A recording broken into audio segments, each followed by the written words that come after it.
Graça e paz. Vamos abrir a palavra no Salmo 15.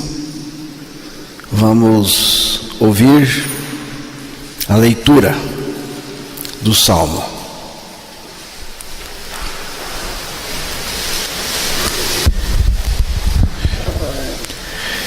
Quem, Senhor, habitará no teu tabernáculo?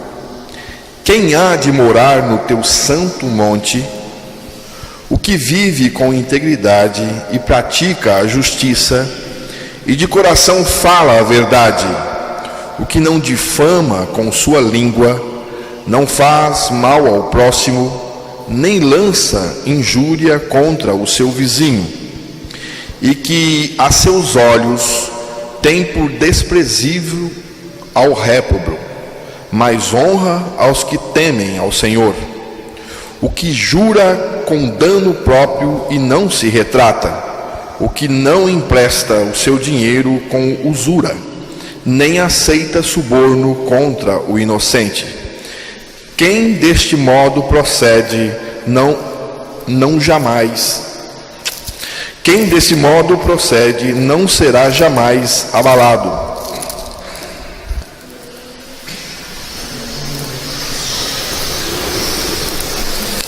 Que Deus revele a sua palavra aos nossos corações. Quem, Senhor, habitará no teu tabernáculo? Quem há de morar no teu santo monte? Aqui está uma pergunta fundamental para nós. Uma pergunta que foi feita por Davi. Quem, Senhor, habitará no teu tabernáculo? Quem há de morar no teu santo monte? E essa pergunta tem a ver com o novo nascimento. Não está escrito exatamente as palavras do novo nascimento, você precisa nascer de novo, como Jesus anunciou. Mas tem tudo a ver com o novo nascimento. Necessário vos é nascer de novo, foi o que Jesus disse. É preciso nascer de novo para entrar no reino de Deus, para ver o reino de Deus. E o novo nascimento é uma experiência que nós ganhamos pela graça, ganhamos em Cristo. O novo nascimento consiste da nossa morte com Cristo na cruz e da nossa ressurreição juntamente com Ele. Da nossa morte com Ele na cruz, nós perdemos a nossa vida pecadora. Morremos com Cristo. Morremos pelo corpo de Cristo, pelo corpo crucificado do Senhor. E Deus nos ressuscitou juntamente com Cristo. Ganhamos a vida de Cristo. Estamos ressuscitados juntamente com Cristo. E Ele, a partir da nossa ressurreição, Ele está em nós, Ele é a nossa vida, Ele vive em nós, Cristo vive em nós. Então, isto é novo nascimento. E tem tudo a ver com a pergunta do Salmo 15, a pergunta de Davi. Quem, Senhor, habitará no teu tabernáculo? Quem há de morar no teu santo monte? O nascido de novo em Cristo.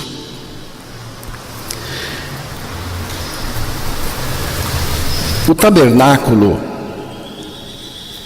é uma figura da habitação de Deus,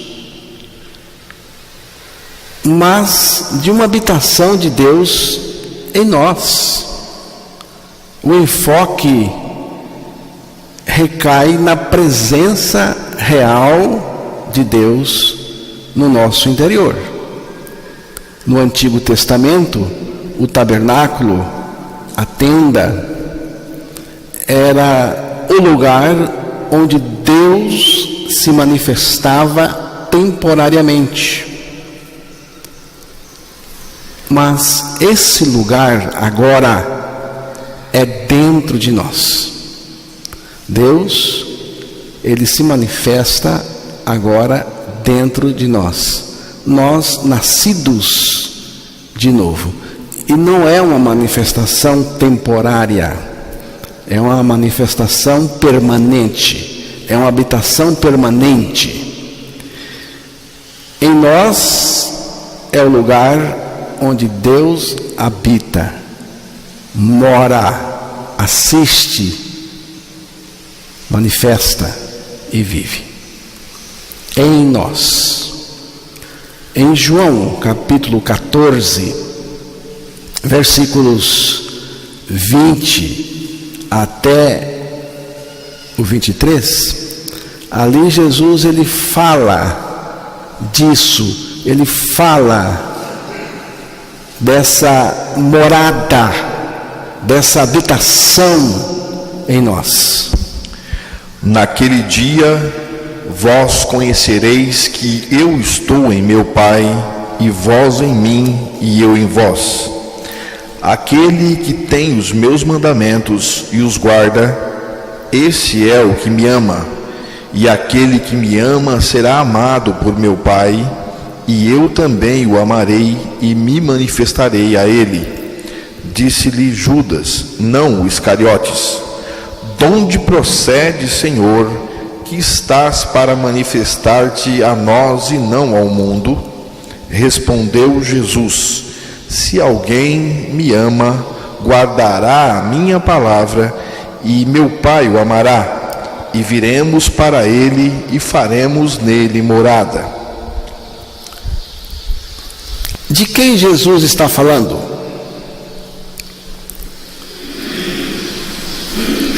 Jesus não está falando de todo mundo. Ele está falando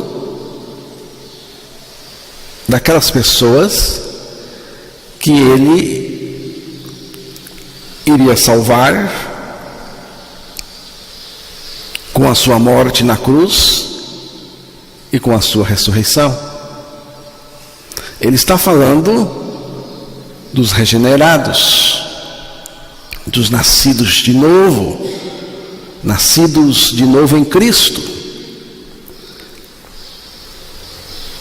É desses que o Senhor está falando. Então, acerca do regenerado, do nascido de novo, Jesus disse: eu estou nele e ele está em mim. Em Cristo e Cristo em nós. Em Cristo é na cruz. Na cruz, na morte com Ele. Em Cristo nós morremos com Ele na cruz, porque Ele nos atraiu a si, nos identificou nele, com Ele nós morremos.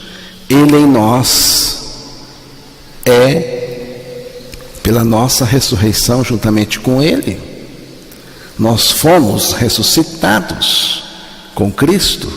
Ele em nós é na ressurreição, a partir da ressurreição do Senhor, e nós fomos ressuscitados com Ele do ponto de vista espiritual. Já estamos ressuscitados com Ele, porque Deus nos ressuscitou com Cristo, assim diz a palavra. Então Ele está em nós, Ele está em nós, Cristo vive em nós, habita em nós, somos a morada de Deus, Ele está em nós. Se você tem uma moeda de 50 centavos ou menos no bolso, Você não está nem aí. Você não está preocupado de perder ou não. Você pode se levantar, ir ao banheiro sem nenhuma preocupação. Você anda sem nenhuma preocupação, porque é insignificante o que está no seu bolso. Mas se você tem um diamante de milhões no bolso, aí muda. Aí muda. Todo momento você está colocando a mão no bolso para ver se o diamante está ali. Se você se levantar, ir para fora, você não vai sair adoidado, não. Você vai andar com cuidado, com jeito. Você tem todo um cuidado, porque você tem algo muito valioso que você não pode perder. Se Cristo está em você, você não anda de qualquer jeito. Você anda do jeito de crente verdadeiro. Crente em Cristo, regenerado. Porque você tem algo precioso demais em você. Muda tudo, muda comportamento, muda a maneira de andar, muda tudo, irmãos. Se Jesus está em nós, tudo muda. E Jesus continuou dizendo: eu me manifestarei a ele. Jesus se manifesta. E o discípulo perguntou: de onde se manifestará? Não foi? É o verso 21. Disse-lhe Judas, não o Iscariotes: de onde procede, Senhor, que estás para manifestar-te a nós e não ao mundo? De onde procede, Senhor? De onde vem essa manifestação? Jesus responde dizendo: o Pai o amará e faremos nele morada. Então a manifestação do Senhor é dentro de nós, no nosso interior. É ali que Ele vive, que Ele habita agora, e habita de uma maneira permanente. Segunda carta aos Coríntios, capítulo 6, versículo 16.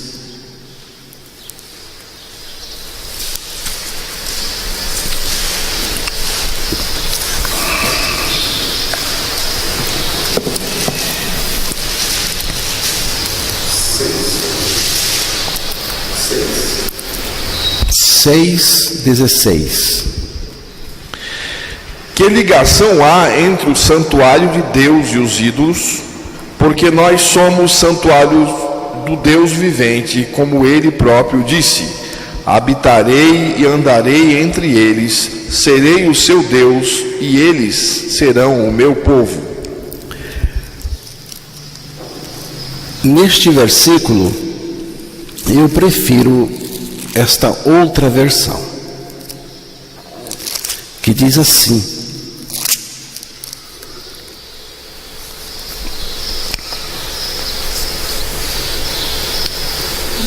neles habitarei e entre eles andarei, e eu serei o seu Deus e eles serão o meu povo.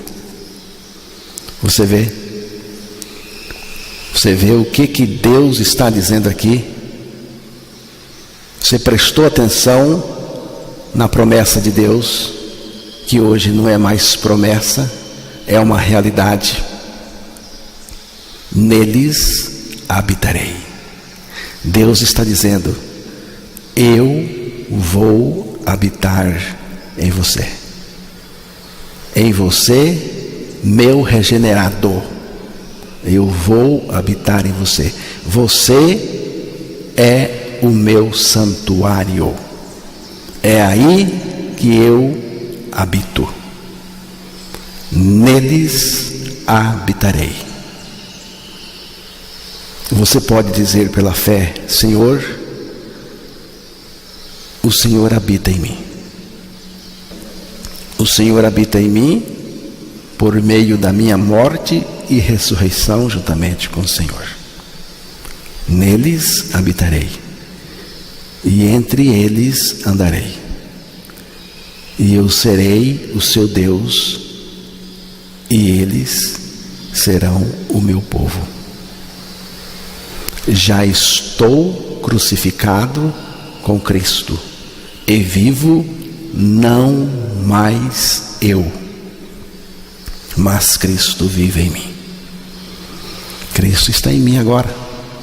Ele vive em mim. Ele está em mim.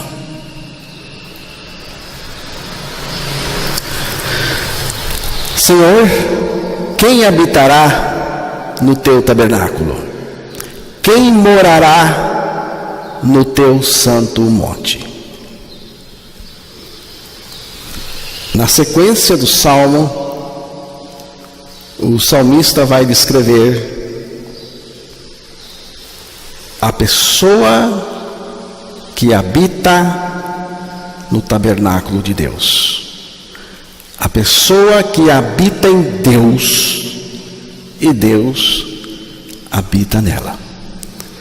Mas preste bem atenção, porque o salmo não impõe nada. Não é imposição. Não é esforço. Não é você fazer pela sua força para depois habitar. Não é isso. O salmo descreve a pessoa que habita. Não é fazer, é ser, é habitar. Quem habita é.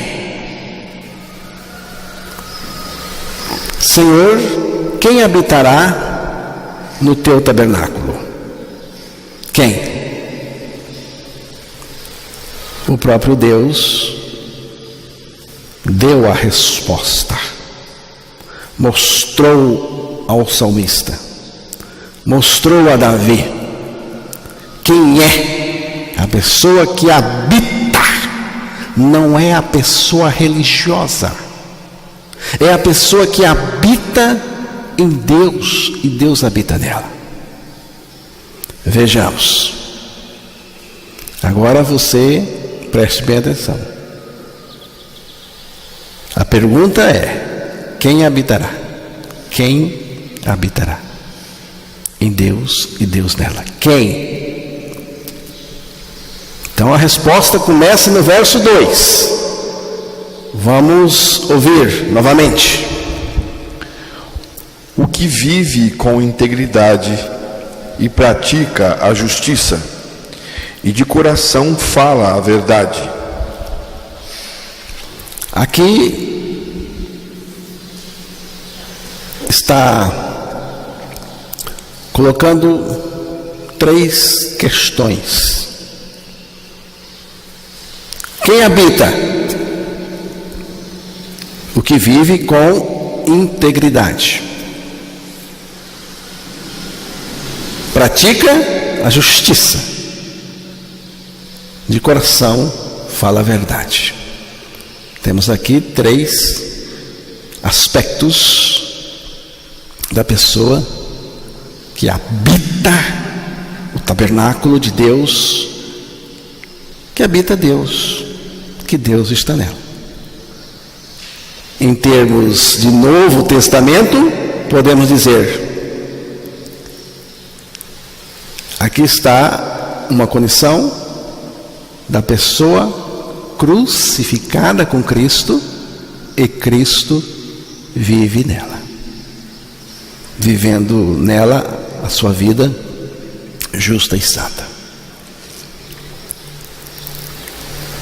O que vive com integridade diante de Deus. Integridade diante de Deus. Não é diante dos homens. Não é diante dos homens.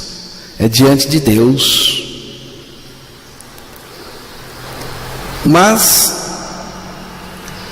é importante entender aqui, prestar atenção no que está escrito aqui. O que vive com integridade diante de Deus.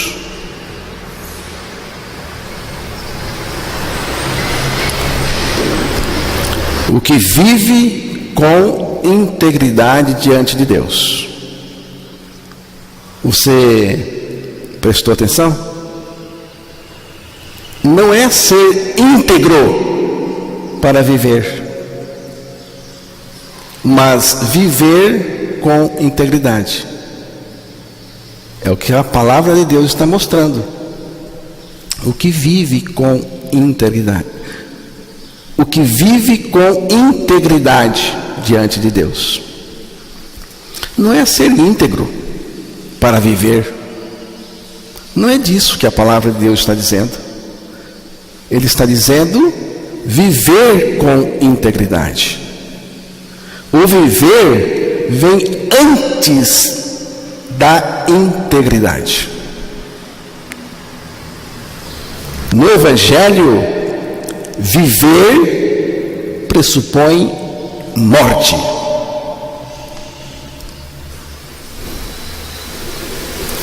A morte é a base do viver para Deus. A morte é a base do viver para Deus. Vamos ler novamente Gálatas, capítulo 2, versículo 19 e 20.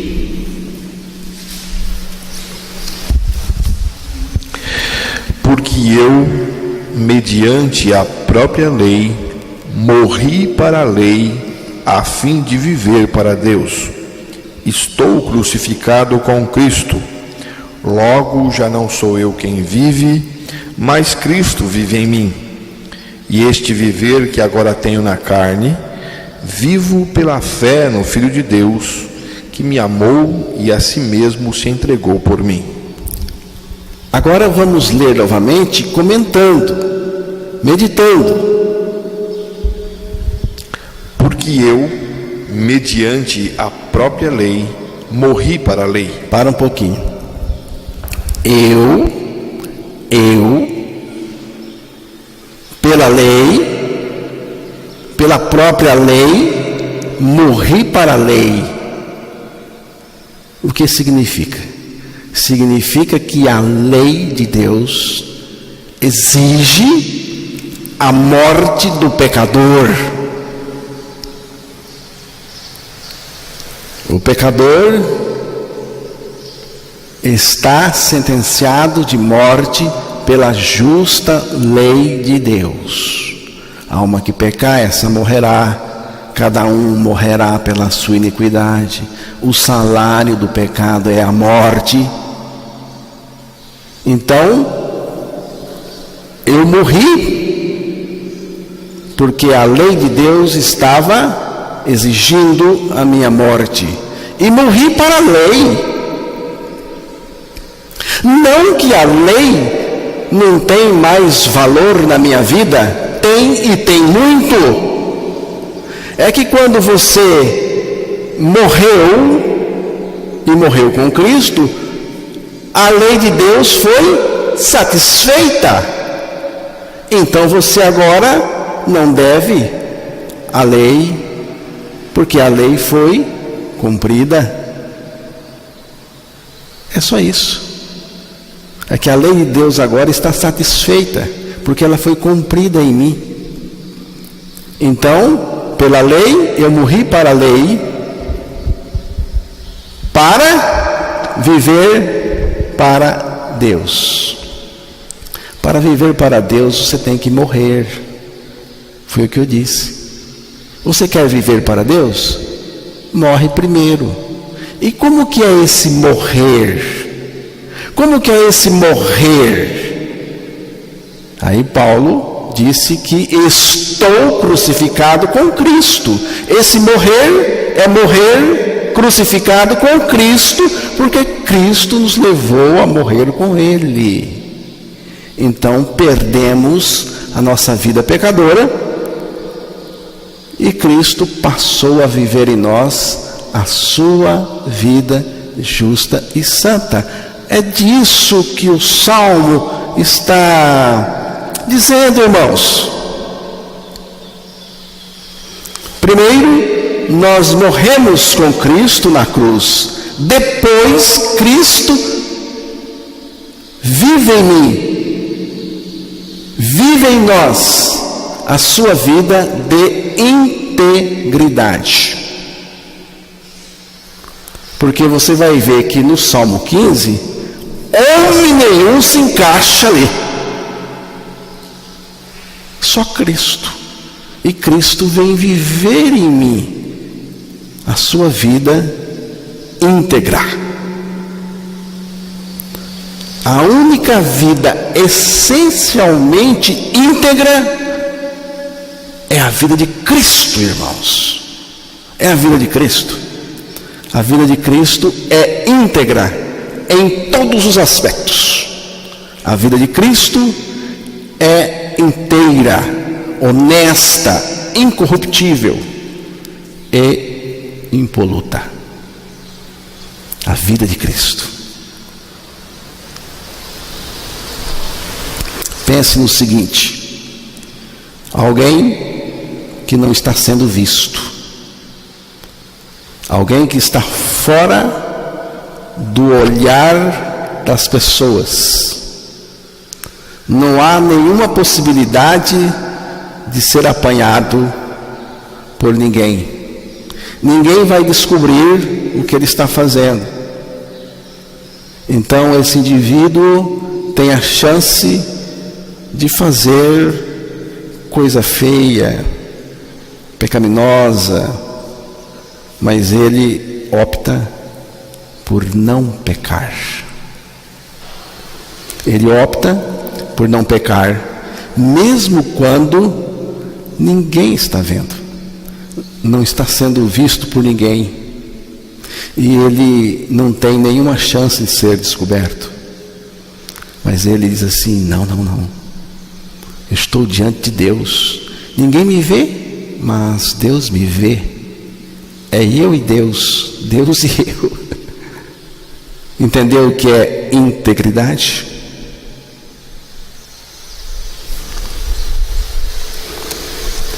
CPI é um caso sério, né? A gente começa a descobrir as coisas das pessoas, dos políticos honestos, e eles vão descobrindo, né? Então, irmãos, integridade é de Deus, a verdadeira, aquela que não se corrompe por nada. A vida de Cristo é este poder íntegro dentro da gente. Se não for assim, ninguém consegue. A vida de Cristo é o poder íntegro dentro de nós. Então, o sentido da integridade é Cristo em nós. É Ele vivendo em nós. Por isso que a proposta do Evangelho é nos substituir por Cristo no nosso interior. Não mais eu, mas Cristo em mim.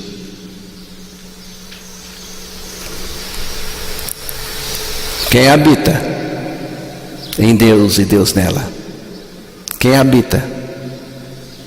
A pessoa que vive com integridade. Ou seja, a pessoa que foi crucificada com Cristo, e Cristo agora é a sua vida. E a vida de Cristo é integridade verdadeira. Quem habita na presença de Deus? Aquele que pratica a justiça. O pecador, pela religião, pode ter justiça própria, mas não integridade. Justiça própria é a imitação da justiça de Cristo, é a imitação da integridade de Cristo.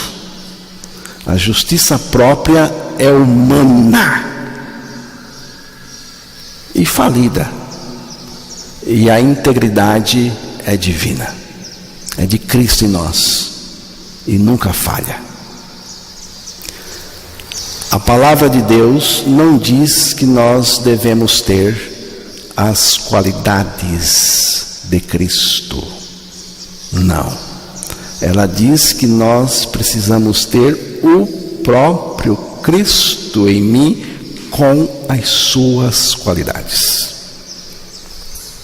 Não é imitar Cristo, é Cristo em mim, vivendo.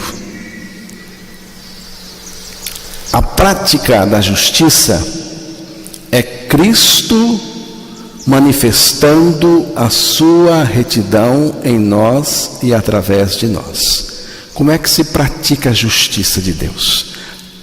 A retidão. Como? É Cristo vivendo em nós, manifestando a sua justiça, a sua retidão, a sua vida de retidão. Cristo em nós. Quem habita então no tabernáculo de Deus? Quem vive com integridade. Quem pratica a justiça e que de coração fala a verdade. De coração fala a verdade. Não é só falar a verdade, mas de coração falar a verdade. São coisas diferentes. No Salmo 51, verso 6,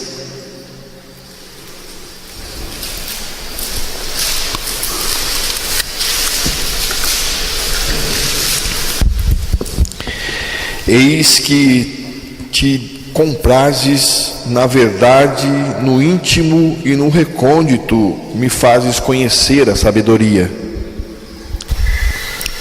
Sei que desejas a verdade no íntimo e no coração me ensinas a sabedoria. Você vê, a verdade tem que estar em nós para podermos falar a verdade. A verdade no íntimo. Onde é o íntimo? Onde é o íntimo da pessoa? É o interior.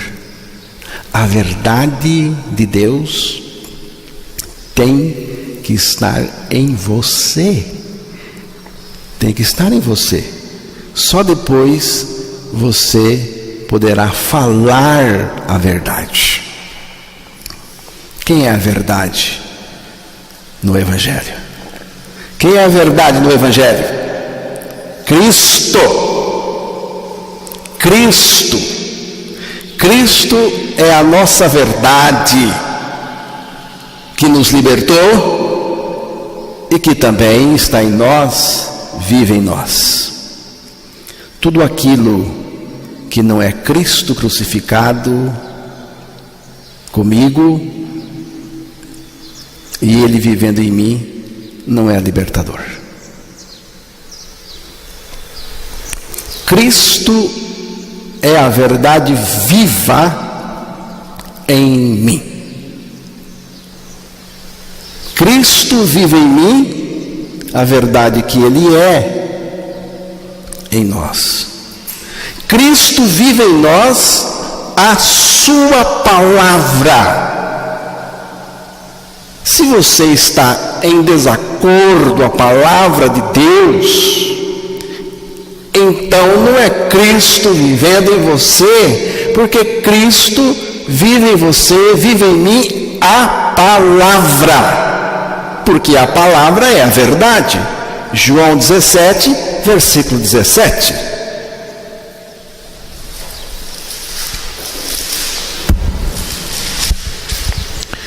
Santifica-os na verdade, a tua palavra é a verdade. A palavra é a verdade. A realidade se baseia na verdade. Qual é a sua realidade? Sem verdade? Então você não é real. A experiência que está em você não é real. Porque a realidade está baseada na palavra de Deus. Jesus disse que o diabo não se firmou na verdade, porque não há verdade nele. Quando ele profere mentira, fala do que lhe é próprio, porque é mentiroso e pai da mentira. João 8, versículo 44. Veja bem o que Jesus está dizendo aqui. Jesus disse que o diabo não se firmou na verdade. O diabo não se firmou na verdade. Por que que ele não se firmou na verdade? Porque não há verdade nele. Prestou atenção? Para que você se firme na verdade, a verdade tem que estar em você, no seu íntimo, a verdade que é Cristo em você. Mas o diabo não se firmou na verdade, porque nele não há verdade. Quando ele profere mentira, quando ele fala mentira, ele fala do que lhe é próprio, daquilo que ele é. Prestou atenção, irmãos? A mentira não é só uma coisa verbal. A mentira é o que a pessoa é. Aqui diz que quando o diabo profere mentira, fala do que é, do que ele é, do que é próprio. Porque é mentiroso e pai da mentira. Porque é mentiroso e pai da mentira. Prestou atenção? Porque é mentiroso e pai da mentira.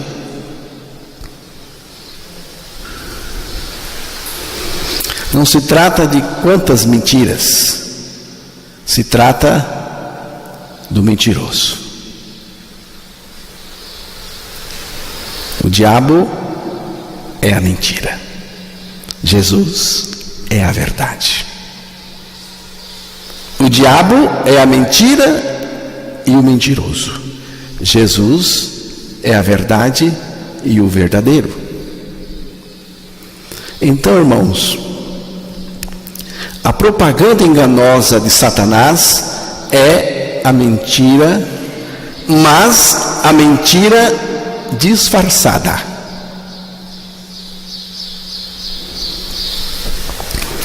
Ele procura nos convencer de que a verdade precisa da mentira. Não precisa, irmãos. A verdade não precisa da mentira. Jesus desmascara o diabo.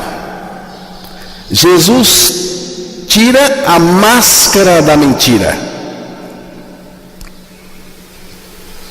O Senhor, ao afirmar ser a verdade, nos ensina que Ele, Jesus, é quem nos protege quando os inimigos da verdade se voltam contra nós. A verdade não precisa da nossa defesa. Não. A palavra de Deus, a verdade, não precisa da nossa defesa. É ela que nos defende. Jesus não precisa da minha defesa. É Ele que me defende. A verdade não precisa da nossa defesa. A única coisa que ela nos pede é que nos submetamos a ela. Nós precisamos nos submeter à verdade. A verdade que é Cristo. E só podemos fazer isso pela fé e com amor. A verdade é Jesus. Judas Iscariotes, o traidor, tentou vender uma mentira como verdade. Vamos ver? Lucas capítulo 22, versículo 48.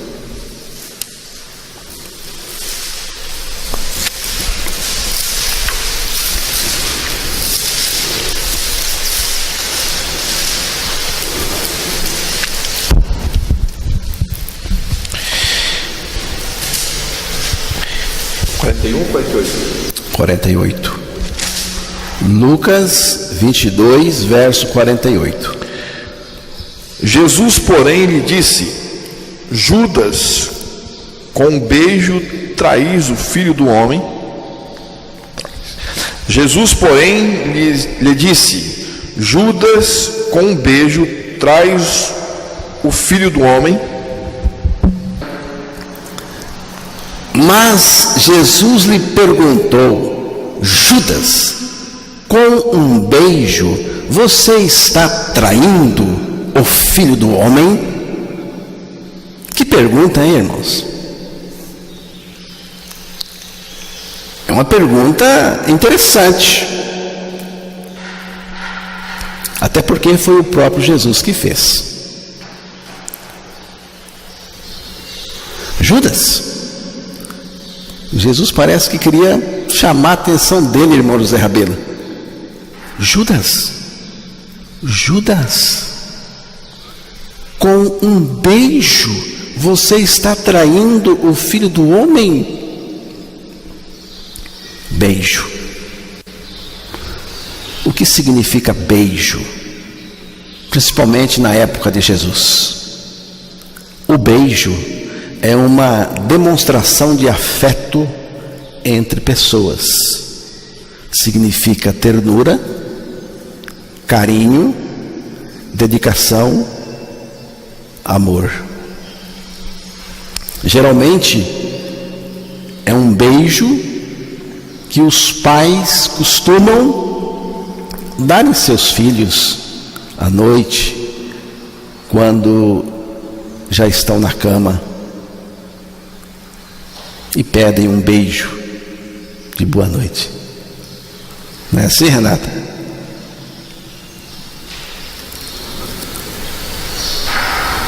A palavra de Deus até fala de ósculo de amor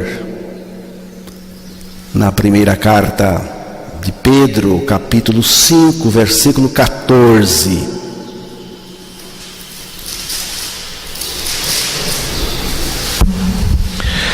Saudai-vos uns aos outros com o ósculo de amor. Paz a todos vós que vos achais em Cristo. Saudai-vos uns aos outros com ósculo de amor. Ósculo de amor, ósculo santo, é uma saudação realizada com um beijo. Nos tempos de Jesus, uma das maneiras do discípulo demonstrar respeito e consideração por seu mestre era beijar o seu rosto. Ao beijar Jesus, Judas usa um símbolo de afeto, respeito e consideração e também veneração, no caso de Jesus. O beijo de Judas era uma senha combinada com os que iam prender Jesus. O beijo de Judas era uma senha para identificar quem era Jesus para aqueles que estavam indo prendê-lo. Mas não só isso, porque Judas estava ali demonstrando um afeto por Jesus, um respeito por Jesus, um carinho por Jesus, consideração por Jesus e até veneração. Notou? Ele vendeu uma mentira como sendo uma verdade. É assim, irmãos, na maioria das vezes, com os ímpios.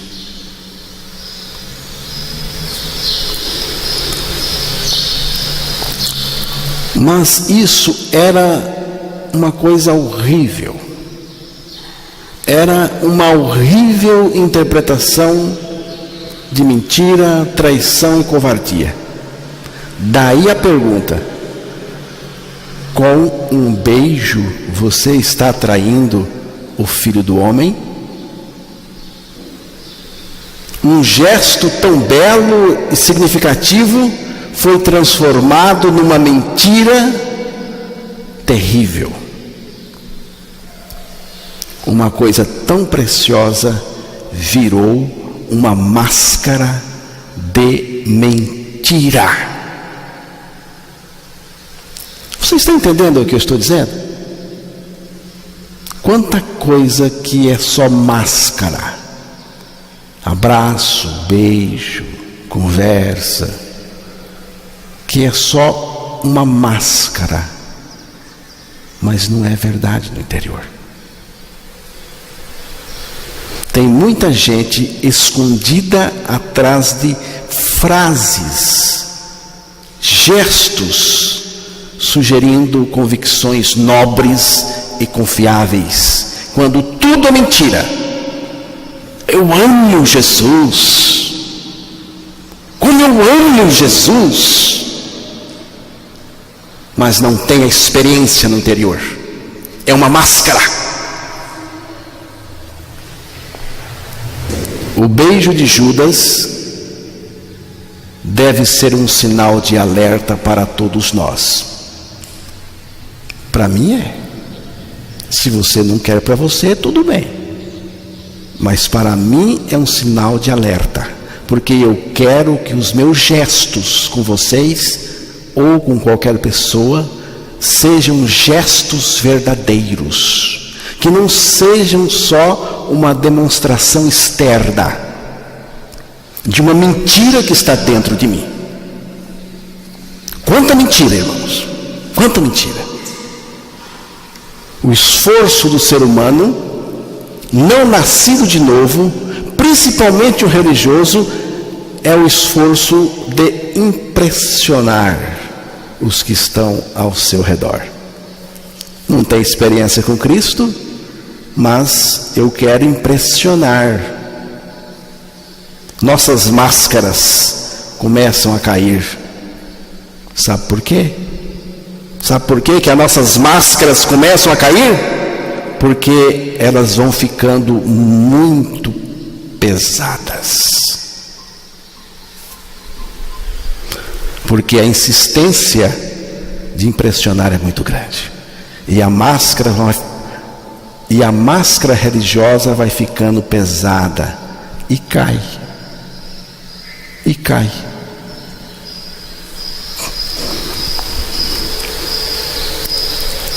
O religioso capricha demais na impressão, mas não tem realidade nenhuma no íntimo. E isso vai deixando a máscara pesada a ponto de não mais suportar. Aí a pessoa chuta o balde. aí mostra quem é. Nossos gestos têm que ser verdadeiros. Se você não gosta de mim, não me abrace, meu irmão. Para quê? Porque eu vou abraçar você porque eu amo você. Se você não ama Jesus, não diga isso. Mas a experiência religiosa exige. Se a nossa experiência não corresponde ao que a palavra de Deus diz, então Cristo não vive em mim. 1 João capítulo 2, verso 6.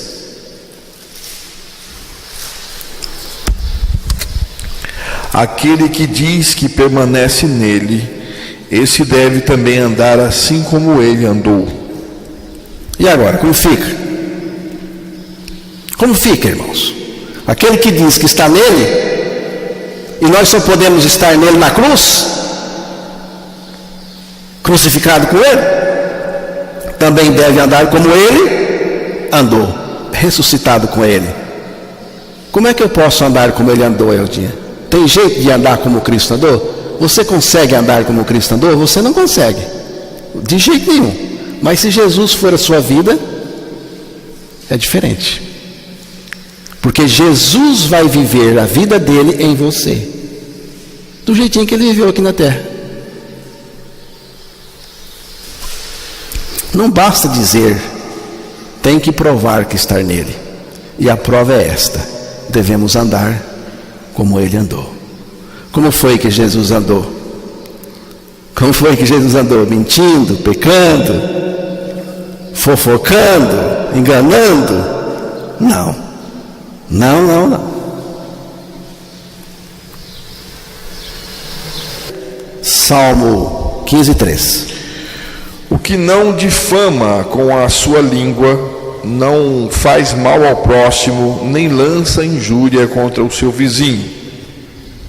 Para o salmista, adorar a Deus somente é legítimo quando o adorador cultiva a postura de respeitar a honra do próximo. Diante da pergunta, quem pode viver no teu santo monte? O fofoqueiro pode viver? Não pode.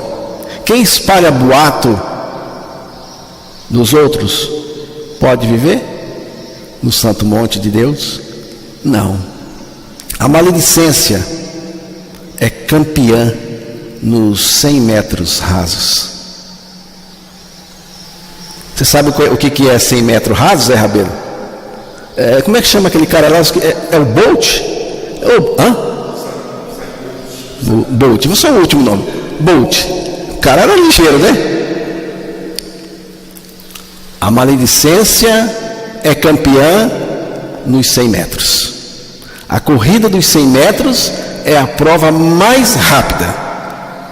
A maledicência é rápida. Ela ganha do Bolt, o jamaicano. Incrível, rapaz. Incrível. Uma conversinha do outro, no instante, todo mundo está sabendo. Boato, difamações, calúnias. E o pior, viu? Raramente as fofocas caem no esquecimento. Ninguém esquece mais. Quando estivermos em dúvida sobre o que dizer a respeito de uma pessoa, lembre-se do que Jesus disse: façam aos outros o que querem que eles façam a vocês. Quando você estiver em dúvida, lembre-se disso. Eu quero falar daquele irmão, de uma pessoa, de quem quer que seja. Lembre-se do que Jesus disse: fazer com o outro o que você quer que o outro faça com você. Salmo 15, verso 4. que a seus olhos tem por desprezível ao réprobo, mas honra aos que temem ao Senhor, o que jura com dano próprio e não se retrata. Quem habita no monte do Senhor consegue enxergar as distinções. Quem habita no monte do Senhor consegue enxergar as distinções morais. Tá? Vou repetir isso aqui, ó. Quem habita no monte do Senhor consegue enxergar as distinções morais com nitidez. É capaz de discernir entre o pecado e a retidão, a corrupção e a honestidade. Reprova o pecado onde quer que esteja. Aprova o que Deus aprova e rejeita o que Deus rejeita. Salmo 15, verso 5. O que não empresta o seu dinheiro com usura, nem aceita suborno contra o inocente. Quem deste modo procede não será jamais abalado. Não se aproveita economicamente de ninguém. Não enriquece ilicitamente. Ganhar sem trabalhar é bom para o bolso, mas ruim para o caráter. Não corrompe, nem é corrompido. Jamais, nem no pouco e nem no muito. Nem no pouco e nem no muito.